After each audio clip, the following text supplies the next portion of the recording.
Hello and welcome to this episode of Sales Secrets from the Top 1%, where the world's best sales experts share their secrets to sales success. And I'm thrilled, honored, humbled, and grateful to have with me today Dayna Rothman. Dayna is a revenue leader, marketing author, keynote speaker, content creator, and content educator. She's currently the VP of Marketing at Mesosphere, and if you don't know, she's the author of Lead Generation for Dummies and has one of the top marketing courses on lynda.com with over 1.3 million views.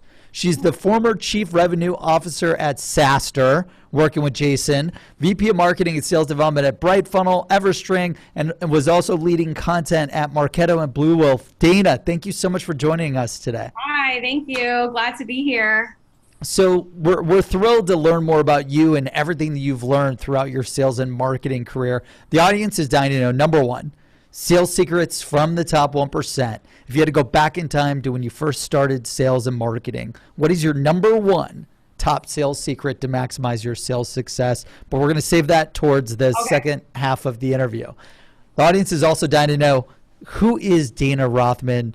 How'd you get started in sales and marketing? And then let's go through every place that you've worked throughout your career, like Blue Wolf and Marketo and SaaStr. And what is the biggest things that you've learned from your successes and failures at each of these places, which we call micro secrets, these micro sales secrets that helped you level up to the next thing and the next thing, which is where you're at today. So without further ado, Dayna, we'd love to hear a little bit more about you and where you came from and your background. Yeah, so I live in Oakland, California currently, but I'm actually from the East Coast, so born and raised in New Haven, Connecticut, which has the best pizza in the country. You know, it's a thing. It's a thing. Look it up. And so I was there, you know, until I was kind of in my early 20s, and then I decided, you know, Connecticut, New Haven, small town. What am I doing with my life? Went to undergrad there and kind of worked full time and graduated with a degree in English without like any clue what I was going to do. Moved to California kind of, you know, without really knowing anybody here except a couple family members. Did you always just want to go out to the West? Like, why'd you decide the West Coast? So my mom had moved out here several years earlier, probably like in my late teens. And when I was like, well, you know, where am I going to go? What am I going to do? It just kind of was natural for me to come over here. There was a lot of opportunity here from a job perspective and just much more than, you know, what I had going on in, you know, small town Connecticut. Yeah. Yeah. That's awesome. So you move out there and then, you know, I believe you started a lot of marketing. By the way, studying English, I feel like now studying writing in English and things like that in communications is like so critical in an age of content marketing is king. Like, right, and this was before content marketing was really a thing, or at least before I knew about it. So I had no clue at all what I was going to do with the English degree. But before we kind of jump into like the actual real good marketing jobs, I do want to kind of put in there like a little kind of secret job that I had when I moved out here. So when I first moved out to California, I actually ran a laser hair removal clinic in Pleasanton, California, where we did laser hair removal, different like face treatments, and that was a very interesting little job for me. But it got me out here, and you know, I experienced like managing people and just being in the beauty industry, and ultimately that was. Does it hurt? Like the laser hair? Like, is it painful? It's incredibly painful. And also, I don't really know if it works or not. I'll be honest. It's a little sketchy of whether that worked. That's hilarious. So you basically took that gig to get out to the West Coast and to pay the bills because it's expensive out there. Yes. I mean, much more than Connecticut for sure. So how do you go from laser hair removal to working for Blue Wolf, like one of the top Salesforce consulting companies in the world? Yeah, so I ended up going to graduate school out here at Golden Gate University, did an executive MBA program. Congrats. And thanks. And that was, you know, a great experience. And when I was starting to get out of that program, I was like, well, I need to find a job. What do I want to do? You know, marketing seems interesting. And I applied to the Blue Wolf job actually over on Craigslist. No way. They had it. That was a thing. This is like a big, like top #1 Salesforce consultancy, and they had job postings on Craigslist. Yeah, this was like, I don't even know when. It was a long time ago. I mean, where else? I don't really think like LinkedIn jobs was much of a thing. Like a thing, yeah. There was like Monster and Career Builder during this time, and like Craigslist. That's so funny. That's awesome. So you apply on Craigslist, so you get the interview. You know, I wrote whatever, like my good cover letter, and they wanted me in. I think one of the great things about Blue Wolf is that they are kind of known for taking people that come from unconventional backgrounds and allowing them to have an opportunity to be in technology. And I found that not only through my time working there, but also since working there, I've sent people there that are like career changers. And they're very great at just kind of like finding those diamonds in the rough. And so I think that philosophy I really had kind of going for me when I got hired was that they really liked my background and like the potential of me, versus, you know, the fact that maybe I didn't have all of that crazy experience. So I joined Blue Wolf, was kind of like as a marketing generalist, really. Campaign manager, I did everything from writing my own blogs to doing my own marketing programs. But really, you know, what I found was like I really enjoyed the writing piece of it. And so I spent a lot of time there doing, you know, blogs and like longer ebooks or videos. And Marketo, actually, during that time, they had read, you know, several of my ebooks and content from Blue Wolf, which was related to Marketo in that not only was Blue Wolf supporting Salesforce, but also doing Eloqua and Marketo implementations. Yep. So what I was writing about was very relevant to Marketo. And so they reached out to me about this content job, and I'd never heard of content marketing before. I was like, wait, I can like write and be creative at work and get paid for it. Like it's awesome. Awesome. And it was Marketo at the time, pre-IPO Marketo, which was like the marketing, like crazy mothership. Yep. Like, I think I remember when I interviewed, was interviewing with one of the founders, and he was like, it's like joining the Beatles. I mean, that's how like hot the company was. That, you know, I mean, it's still a great company. At that time, it was just fire. Wow. And so I, of course, joined Marketo. Oh yeah. What was the biggest thing that you learned in sales and marketing at Blue Wolf before joining Marketo? Just curious. Besides finding the diamond in the roughs. I mean, I think at Blue Wolf, it was more challenging to pinpoint kind of that one thing. It was more like I was getting my feet wet in how to be a marketer. You know, I wasn't familiar with marketing automation. I didn't know anything about Salesforce. I didn't know anything about like the marketing processes. And so I really spent time there. But, you know, I think one of the things I learned, maybe even it was a kind of a personal learning, which hopefully that works. Yeah, no, absolutely. Was that, you know, I could kind of take my creativity and really parlay that into marketing programs, into a business context. And that wasn't something that I really had much experience doing. So I came up with, we did some pretty creative campaigns over there that, you know, I spearheaded, and that was exciting for me. So I learned a little bit about myself. That's kind of cool that you were able to be somewhat, it sounds like you were able to, like a secret, like be authentic with like your skills and your voice in marketing. What was one of the campaigns that, if you recall, like what was one of the cool campaigns you did? Yeah, so I did this cool campaign around Salesforce training. So we had a training program at Blue Wolf where we were providing Salesforce admin certification. And during the time when I was there, it was, you know, the economy hadn't picked up yet. People were out of work. And really, we were trying to push the idea that like, get Salesforce certified and, you know, that'll help you be employable. And so we created this viral campaign around it where we were offering free Salesforce certifications to people that were unemployed, and they had to submit videos into us on like why they should be considered for this program.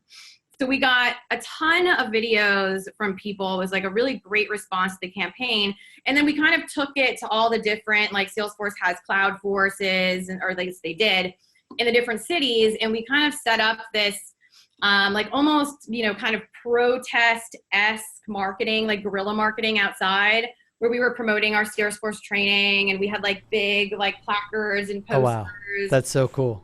That sounds like very Salesforce-y, like what they did with Oracle back in the day. Yeah, they weren't very, I would say, they would shut us down because you can't really do that outside of their events. But it was a lot of fun campaign. And we actually ended up hiring somebody that had submitted a video to us, like after they got certified. So it was pretty cool. That's awesome. So then Marketo recruits you. Yeah. They saw your work and you had to join the Beatles of marketing. You're right. Tell us a little bit about, because you were there for over 3 years. Like, yeah. How was that? In Marketo, marketing automation powerhouse, lead nurturing, content development powerhouse. Like, I know you did a lot of content marketing there. Like, excited to learn more about the role and kind of what you learned there. Yeah. So, Marketo, I definitely give Marketo credit for a lot of the fundamentals of marketing that I've learned, and my ability to be able to take over different roles in marketing. Because I was in content, Marketo's philosophy was really, we're going to educate people on how to be better marketers, not just how to use marketing automation. So their content strategy was very broad in that, like, I want to help you be a better social media marketer. I want to help you be, a better marketing operations person. And so because we had such a wide breadth of content, I had to learn, like intimately learn about all these different functions within the marketing organization that I would have never had access to. So as far as like, what are the inner workings of demand gen? What are the inner workings of operations? Like, how does that work? How does social media work? How do we do influencer relations?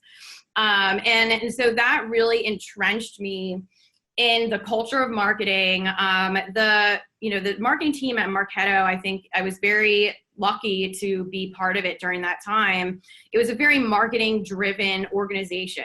So marketing had that seat at the revenue table. It was a very strategic part of the organization, and I really learned the science of marketing because we were so tied to, different metrics and revenue goals. Like the Marketo marketing team was very much like a machine that like drove that business forward. And that was exciting to be, to really be part of that. I think one of the other things that was, That's really awesome. Yeah, it was cool. And the other things that were really, I think, great for me in my career and just like getting out there was the other, John Miller. I reported into him, and he's the co-founder. Yep. And he's one of my mentors. And he really wanted everyone in the marketing organization to be like an expert in something and to go out to speak, to like do podcasts, to write, and to build their personal brand. And so he really pushed me to like go out and speak at conferences and get myself out there. And it was something very uncomfortable for me. Like That's awesome. A public speaker naturally. And so I did start going out there and speaking and like being active. Why do you think he wanted you? Why did he push the team to do that? I think it's, when you have a whole entire department of thought leaders that the industry trusts, you as a brand become, you become, collective thought leaders. People will, look to Marketo as Marketo knows everything about marketing. And it really like pushed the envelope forward and was advantageous to them to like have all of their like marketing folks on the team be thought leaders in something related to marketing. Yeah, that's awesome. I love that. Anything else that really stands out that you learned from that experience that we should share with the audience as far as like sales secrets? One of the, obviously being part of the content marketing organization there and really being that, education focused marketing and sales organization.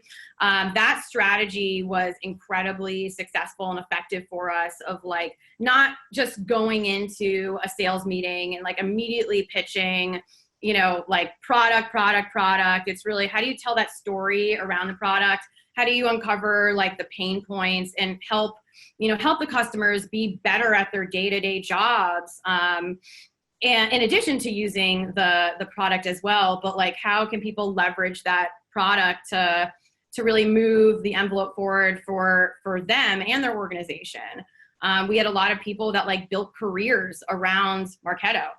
And we, on the marketing team, we really pushed that envelope, and then the sales team did as well in how they sold into companies.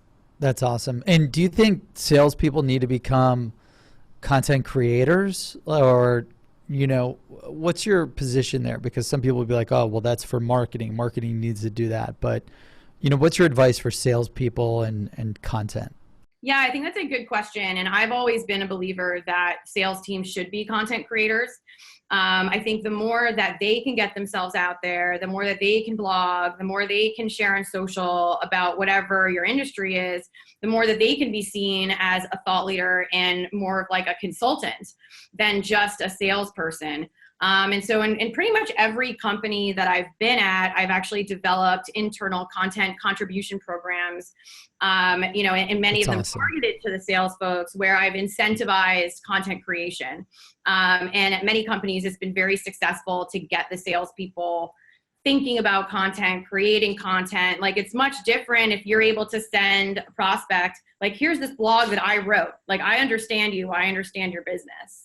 That's incredible. I love that secret of like rewarding and incentivizing the sales team to become contributors of content. That's awesome. Mm-hmm. So it was a crazy, awesome run at Marketo, and then you get the opportunity to join Everstring. Uh-huh. Tell me a little bit about what made you decide to leave the Beatles and marketing and join Everstring. Well, I'd been in Marketo for a while. I've seen the transition from like pre to post IPO.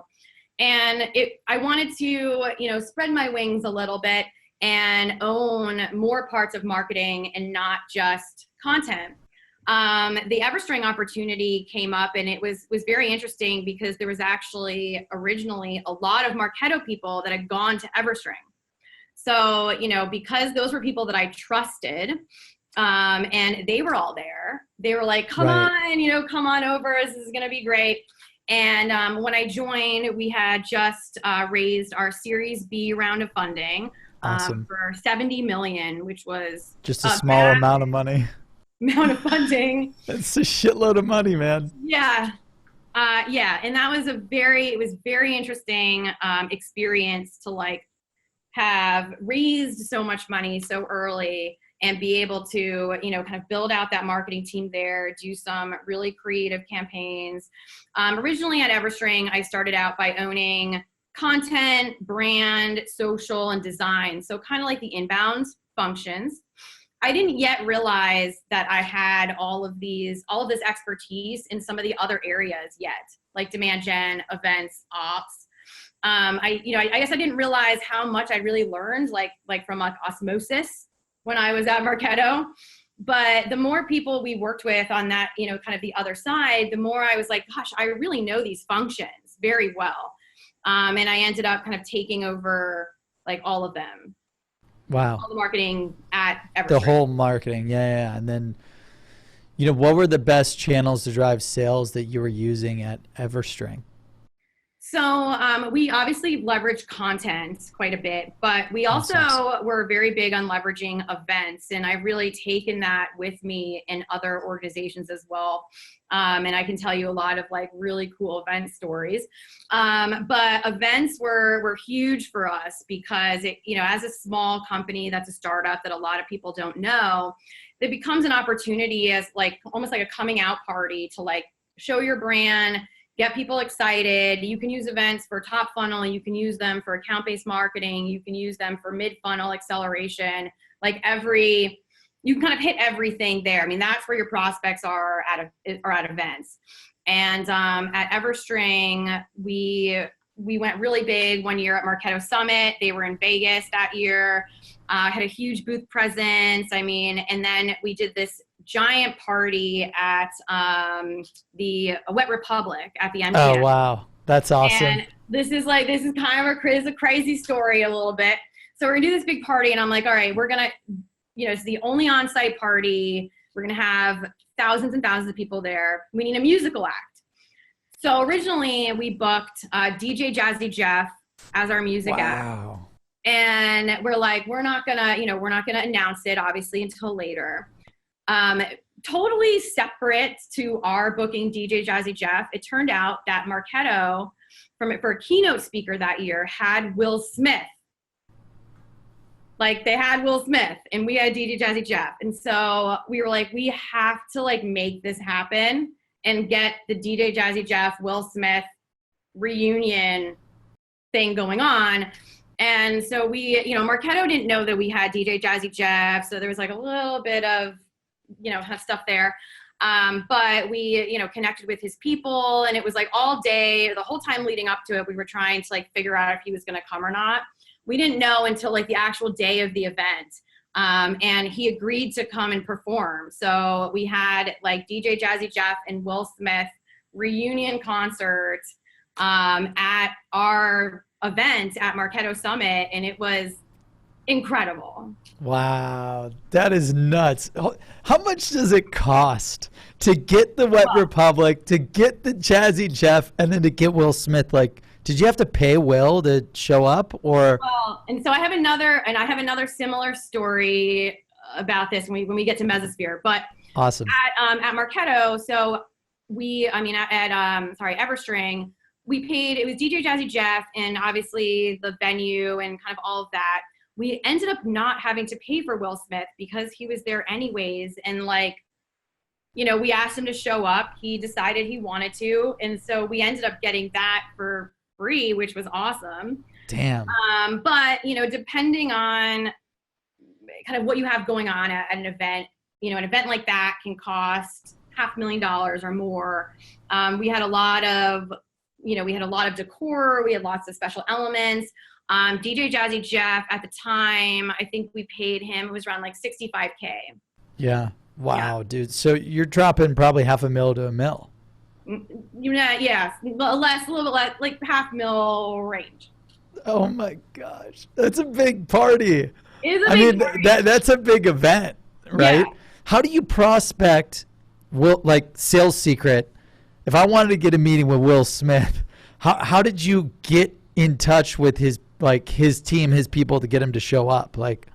So yeah, you've got to get in touch with his agents, which we originally were because we had an agent, like a middleman person that we used to get DJ Jazzy Jeff. And you usually have to go through these middleman agencies to book the talent. So the middleman agencies will connect to that person's actual agency. It's you're not even really connected to the person's actual agency. And so we used a middleman that we had used to book DJ Jazzy Jeff to help us get Will Smith and to kind of communicate across, communicate with them. You can't communicate directly with them. Yeah, you can't just cold call Will Smith. No. And nobody knew, and the fun thing was nobody at Marketo Summit knew that Will Smith was going to show up at the party.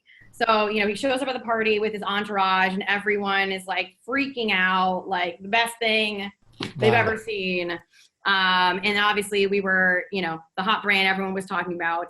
And, we do as a scientific revenue marketer, goals are very important for these types of events. So being able to show ROI numbers and, pipeline generated and closed from these events are some of the top things that I look at when determining, was this a success or not? Yeah. And how did you do that? How do you attribute, you track the business cards, you track the lead, how do you track, did this $500K investment give us any return? So, obviously we're scanning people as they come in. So we know, we're also targeting people to invite, right? So we're not just, we're having an open invite to the people that are attending the conference, but we had all these VIP areas that were for target accounts, they were for customers, they were for ops, where we would give the sales team like, okay, you've got a certain number of VIP tickets that you can use, like use them wisely.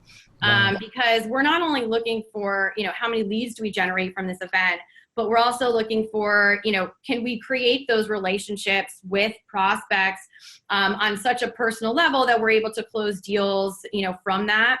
And by using like a marketing attribution platform like BrightFunnel or like Visible Marketo, you're able to see what that buyer journey looks like. And so you can put the different pieces together to say like, I had this amount of sourced pipeline or sourced deals from the event, this amount of like attributed, like it was somewhere in the life cycle where we could pinpoint and say that like these people attended that event and engaged with us there. Wow, that's incredible. Any other secrets or things that you learned at Everstream before we jump into your next big journey at BrightFunnel? I think one of the learnings I think from Everstring was really around how marketing and sales collaborates with product and how they're aligned with product, making sure that you really do have that tight alignment so that you're not, that your marketing message actually speaks to what the product can do and you're not like under marketing. And as since Everstring was a startup at the time and was still kind of learning about their product, it was really important that there wasn't any missteps there and that there was like complete alignment.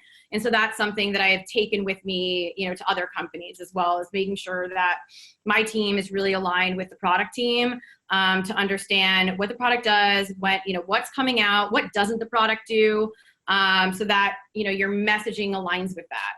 That's awesome. Well, that's really exciting. And then, yeah, so you joined BrightFunnel, and I used to do some work with all these companies that you worked at, selling for IBM Interactive and Google. So BrightFunnel, just share, BrightFunnel is an attribution management company, right?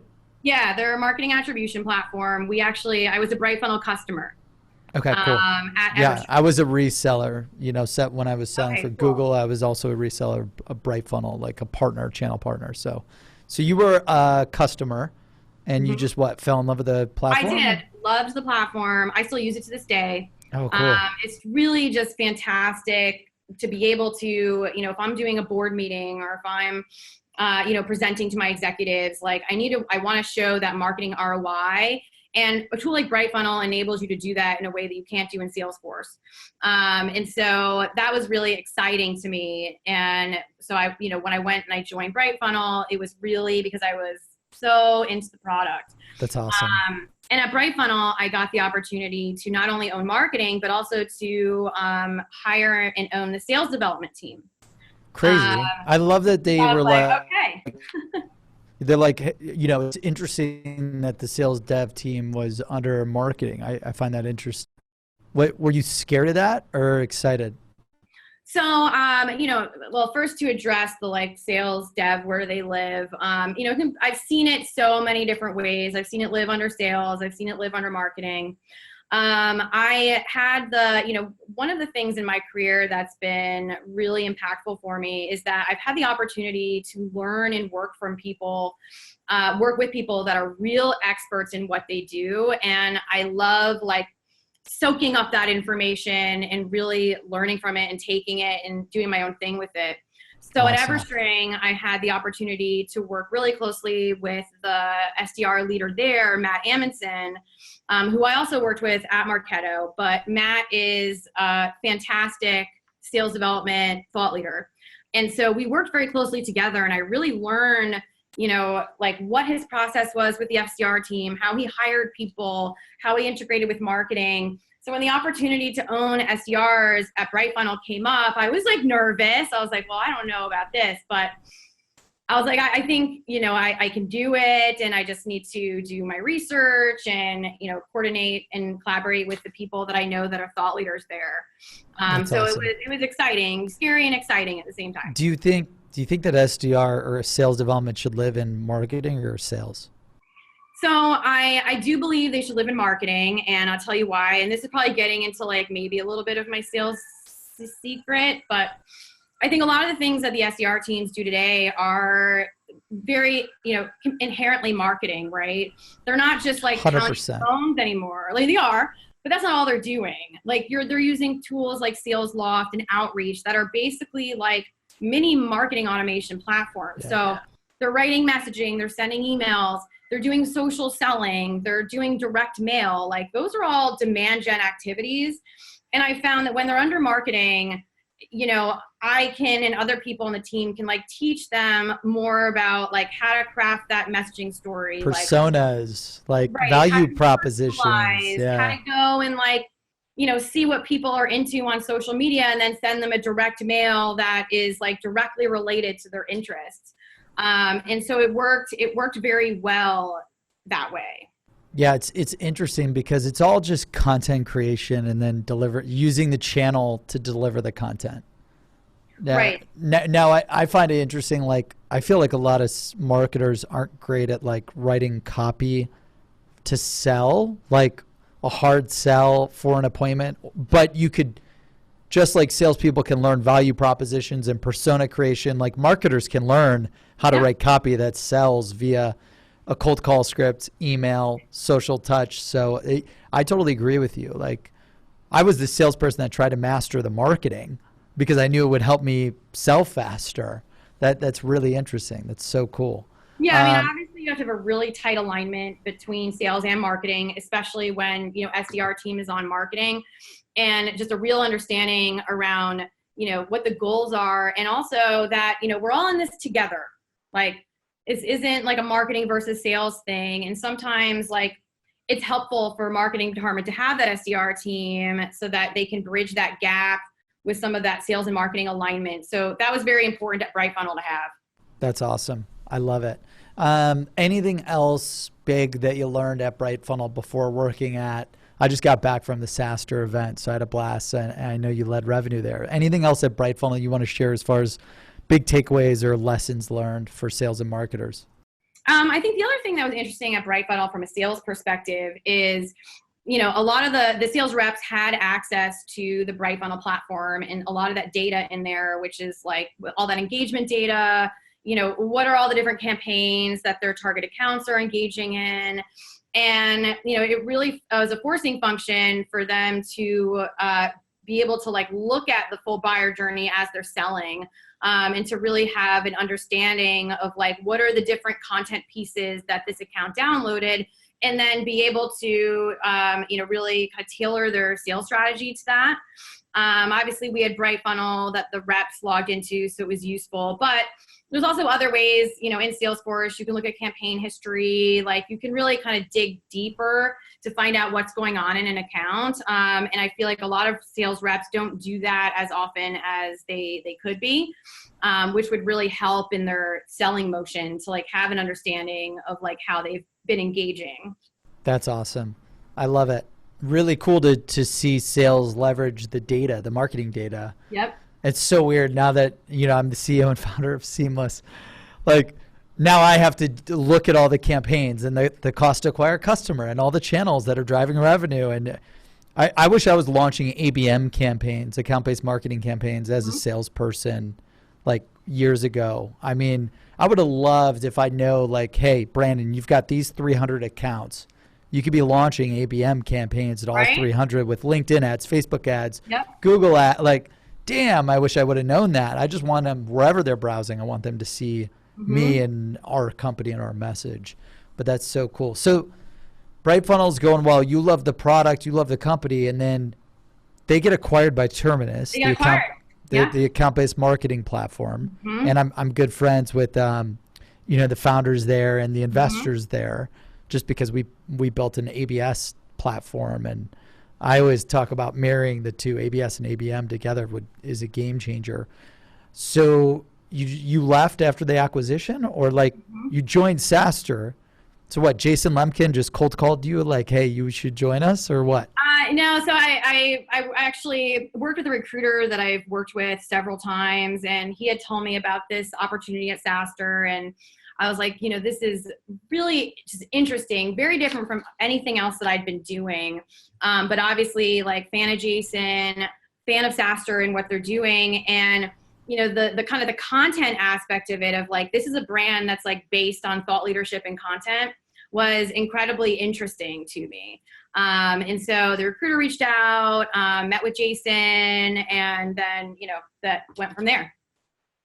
That's awesome. So, and you're a big fan of events already. Mm-hmm. Yep. You did the Will Smith Jazzy J event. So, so you're kind of bought in on the content. To walk us through that experience. And I like live blogged and live streamed everything at SaaStr with my team. We had a blast at the most recent event. Mm-hmm. How was the experience of hiring, managing, scaling the sales and marketing team there? And I know you were only there for like a year or so, not a good fit, just curious to hear about your learnings. Yeah. So when I joined SaaStr, it was a hectic time to join. It was like maybe a month or two before last year's annual. And there were some people that had left the event. There was some problems that needed to be addressed in the event itself. I was lucky in that, obviously with BrightFunnel being acquired, I had kind of like a team of people that I could like transport with me if they wanted to join. And so cool. It was like a little bit of a ready-made marketing team. I had to add to it, but, I had folks that we kind of started with. From a tool and technology perspective, that was one of the first things I did so that like we could effectively, communicate with prospects via Marketo, or we had the things in place to measure. And then really it was just all about like planning that event, and getting, that event up and running. And there were a lot of learnings, as, never having planned an event quite at that scale. Obviously I was involved when I was at Marketo, I was involved at Marketo Summit, but I wasn't like the sole event planner. Yeah, the sole owner. Right. So there was a lot that goes into that. Everything from just like working with Jason on the content to, the decor, to the different parties, to like on site, to registration, to like, how's this going to work in the hotel? Like, is there going to be enough room? And it just, it was like a constant learning experience of like, oh, okay, like gotta do this different next year or whatever it is. And so the minute I joined, it was like immediately 1,000 miles per hour. Yeah. But so much responsibility. Like the most recent event, it was just like, I looked around, the whole city was SaaStr. Yep.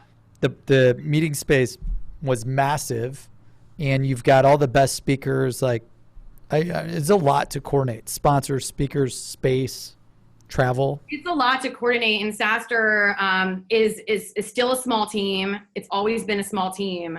So I think when I had kind of like the most critical mass of people, there was maybe 20 people on the whole total SaaStr team. And it's a huge event for that amount of people. And then coming off of annual, we started planning SaaStr Europa, which was the first time that we had done a European event. And that was also very interesting. I'd never planned an event in another country before, and there's a language barrier, and wow. But that event ended up being fantastic also. Any secrets? I know you touched on events already, but any sales and marketing secrets, with SaaStr or that you learned from Lemkin, that you could share? Because you got to work with like a genius sales SaaStr guy, and the events, I'm sure there are a lot of failures and a lot of successes, like from your learning experience doing that.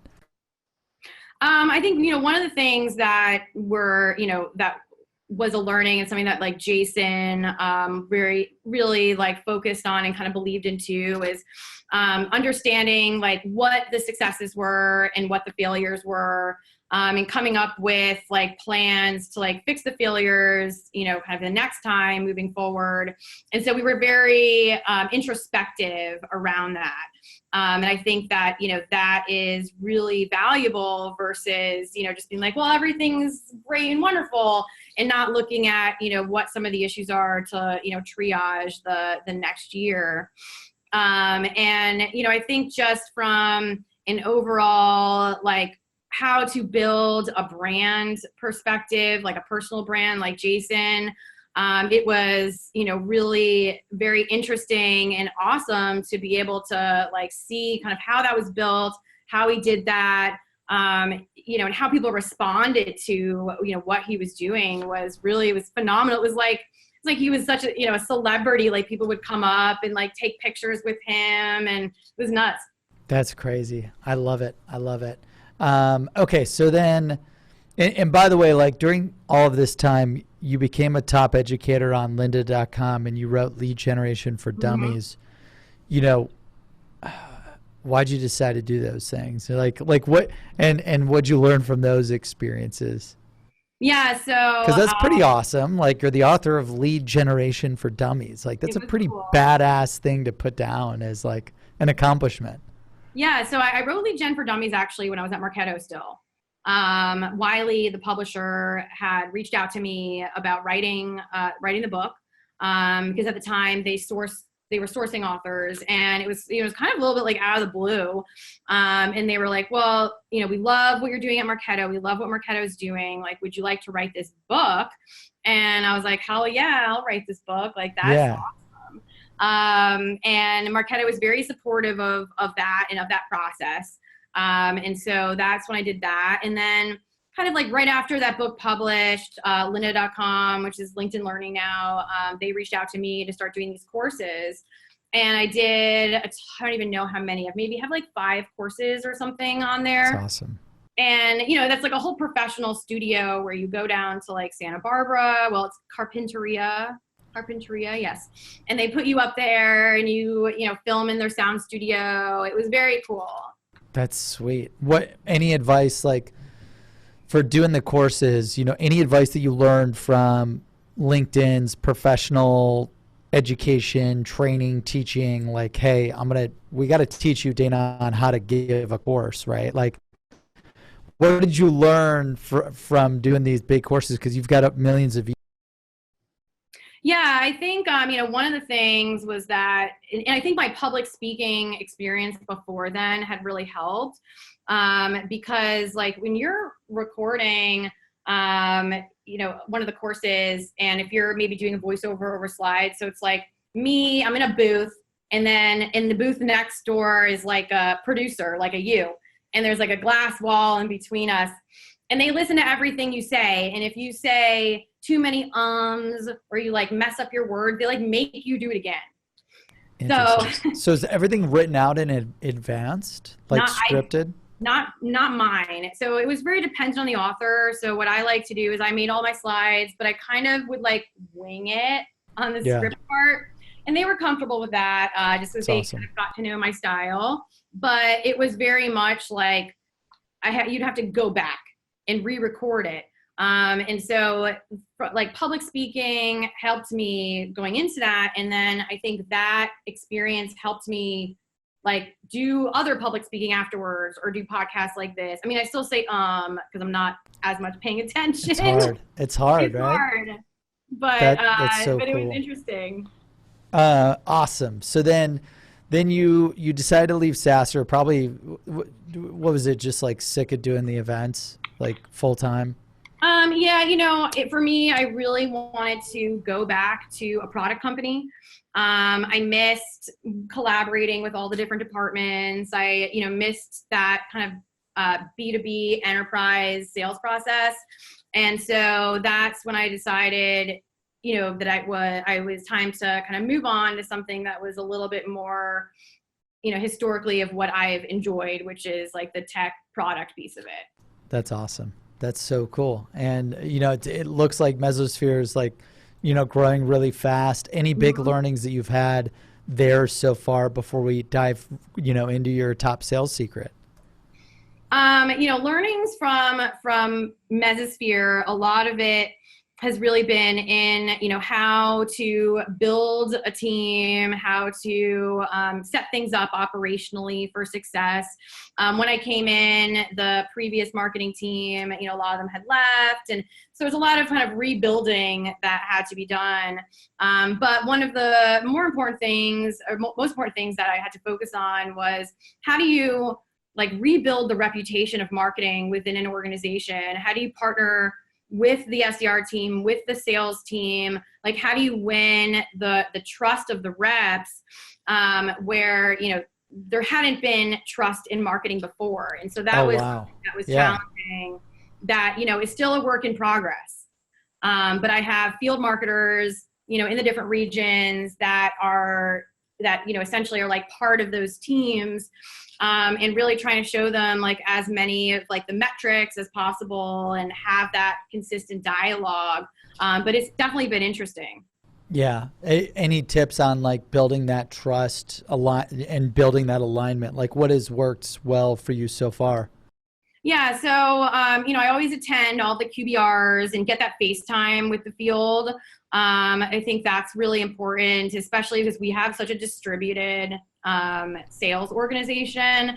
So getting to know them and their pain points by being there live, and then also like being transparent around, this is what's working and this is what's not working. So like, I'm not going to just come up and be like, we generated all these leads. It's like, we generate all these leads and here's what we've done.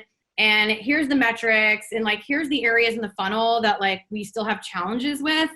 And just having that dialogue and being transparent with them, I think has really started to build the trust, and also making sure that they have programs that are supporting their needs. And that's where the field marketers come in, where they're really aligned to like what's going on in the territories. Awesome. Well, that brings us to sales secrets from the top 1%, where the world's best sales experts share their secrets to sales success. Dayna Rothman, if you had to go back in time to when you first started in sales and marketing, and you could only give yourself one tip to maximize your sales success, what would that secret be? See, now I've given like all of the other little secrets along the way. So I'm like, well, shit, like, how do you, I mean, I don't know if I can swear, but. Oh, yeah, I swear all the time. You're good. You know, how do you kind of get it down to that one tip? One thing, I would say. I think a lot of the success and my success has been based around building teams and hiring the right people, learning how to like manage and mentor those people over time. And that's been, you know, really powerful for my career as well as for, you know, other folks that I've managed. And I think for me, the key has always been like not to manage from like ivory tower in the top, but I like to be very hands-on and to understand like what's going on in the day-to-day. Like I'm still in the technology, I'm still in the tools. And so I try to keep my skill set very relevant, and that helps mentor the teams, you know, and help further build great teams. And it's really understanding like what are those different like archetypes for who you're hiring, and finding those diamonds in the rough, like just like Blue Wolf found me, or just like Marketo found me. Like, who are the people out there that maybe they don't have years and years of experience doing demand gen, but they come to the table with that, like just that something that makes them like the potential of them to be really unique. That's awesome. And okay, so you shared the secret of like finding so how would you title that secret in your opinion? Like if it was in a chapter? So maybe it would be, you know, the secret to your success as a sales and marketing leader is the team that you build, you know, behind you. It's not just like your own individual gain. Like you really have to set yourself up for success by, you know, building a team that can support and help drive that vision. That's awesome. And then how does, you know, because we like to cover the what, the why, and then the how can the audience execute that secret today. So how does the audience go about identifying the best team and recruiting and hiring? Like, you know, it's hard to, if I'm listening to this, like, okay, I need to build a great team. My next question is like how, and like how the hell do I do that? So what do you do? First is determining like what are the different roles on the team that are, you know, absolutely necessary. And so identify those. And for me, if I'm starting out from scratch, it's like, all right, I need somebody that's running demand gen. I need somebody that's running ops, somebody that's running content, somebody that's doing design events. So like, what are the key functions? And then what are the both soft and, like what are the technical skills and the soft skills needed that to make them successful. And so, the technical skills you can very easily determine from a resume. But a lot of the times I'll look for, people's ability to be agile. Are they humble? Like, that's a question that I always ask. One of my previous bosses, that was one of his main things, was like, is this person humble? And I how think do you gauge humility or humility? I feel like if you ask the question, they would all say yes. But they would. But, it's in how they answer different questions, their ability to collaborate with a team, their ability to like have an idea that's like collectively owned, to, push the kind of collective agenda, and to understand too, like how they take criticism, how they take feedback. And do they get defensive and internalize that and like, dismiss it, or are they able to, really take that feedback and, turn it around? And so those are, different things that you can interview for in an interview process, thinking through your questions beforehand. But yeah, so those are some of the soft skills that I look for, in building those teams. And I've had people that I've managed that have come to like multiple companies with me, which has been great. So awesome. Develop that like core team of amazing people. Yeah. And what are some red flags that that you see that tell you like, yeah, stay away as far as possible? Red flags in like how people answer, questions around collaboration. So I always usually ask questions around like, who would you include in this process? And, so a lot of people don't necessarily know who to include, or don't include the right people, or aren't thinking about how to work with other members of the team to make something happen. So that's sometimes, red flag for me. Sorry, somebody's trying to I know you probably got to run. Okay. So that's a red flag. And, also, again, that ability to take feedback and, how they handle different situations. Awesome. Well, Dayna, I thank you so much for the time. Thank you for sharing the sales secret. You have to build the best sales and marketing team to get maximum results, and interviewing and hiring and recruiting, and also bringing people with you along for the ride. Dayna, where can the audience learn more, follow you, connect with you, subscribe for more? So you can follow me on Twitter at Dayroth, LinkedIn also. Follow me there. I post a lot of articles on LinkedIn polls. I've just started trying Medium out a little bit, so we'll see how that works. So those are kind of the two main places.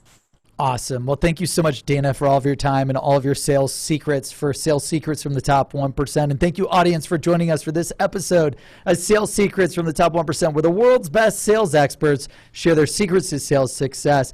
Pick up a copy of the book at secretsalesbook.com, secretsalesbook.com, secretsalesbook.com, and tune into the episodes every day on iTunes, Spotify, YouTube, wherever anything is streaming. We will be there. And best of luck. Thank you.